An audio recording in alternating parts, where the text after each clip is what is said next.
Clayton Mitchell. We are on the annual review debate for the Finance and Government Administration sector, and I'm going to be speaking this afternoon on the New Zealand Fire Service Commission. I was very pleased that the honourable member across from me, Paul Foster-Bell, started his contribution talking about the fire service, and I even sat forward on my desk something similar to Simon Bridges when he got all excited, waiting to hear some absolutely captivating information with regards to this review that is currently underway. However, nothing much further than just the mentioning of the review came out, Mr Bell, so a little bit disappointing.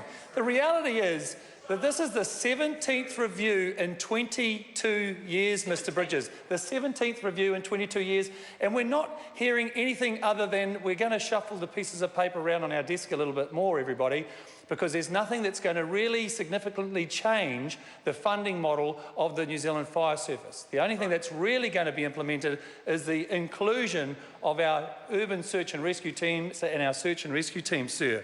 And when I look at the government's National Party's motto for the 2014 general election, it was working for New Zealand, but I think their motto should have been Operatur in nobis privata agenda. It is working on our private agenda. And certainly when you look at what is going on in New Zealand to do with our most honoured and highly recognised and respected organisation of our New Zealand Fire Service, their motto could actually be, sir, postulant ad auxilium menis, which means in translated English, more demand and less help. Yep.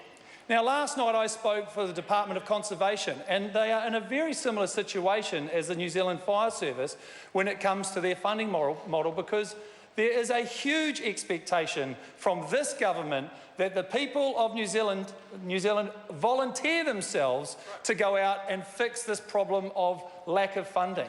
Under-resourcing is the key feature in last year's budget, and we're expecting the same nonsense coming out when the Minister starts talking for his budget debate next month, sir. I have to bring our attention to those people in this House that may not be aware, and certainly some of the people back home, just how large and important our New Zealand Fire Service is. They have 13,900 people working for them. However, only 1,730 paid firemen and women are on the books, plus another 600 administrational staff. There are 8,100 urban volunteers doing the job because this government won't fund them adequately to enable them to get full-time paid employment in the fire service. There is another 3,500 rural firefighters who have to go and do fundraising to get equipment updated, not to mention the absolute nonsensical approach to the buildings that aren't up to scratch, that are in serious need of repair, sir. We've got fire stations in Christchurch that still haven't been repaired and replaced, and as it was pointed out by the honourable member across from me, Paul Foster-Bell, this is an organisation that doesn't just put out fires. This organisation comes to the aids of New Zealanders when it comes to severe weather incidents. Flooding, they help out in councils, they attend car accidents, emergency rescues, when there's gas leaks or when there is issues to do with hazardous substances releases.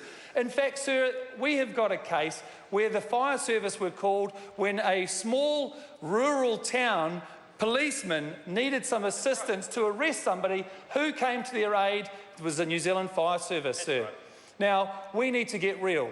This budget needs to include some severe support and funding for one of our most treasured organisations who are on their knees. We've got an urban search and rescue team that have been qualified in the top group of the world in relation to what they are delivering on, and we haven't even got an ability to get these people to the locations overseas to actually help them out when they need them, like these countries did for us in our hour of need when we had our Christchurch disaster. We couldn't organise ourselves because we don't have the right transportation, we don't have the right makeup and the right setup, and this current review that is underway is just nothing more than a paper shuffle. Just to finish off, sir, we can see that our fire levies is the major contribution to how this gets funded, and we have just outlined the fact that that does not fit in with the model that we are currently using, because the services of the fire department is a much wider, broader approach than is required. Thank you, sir.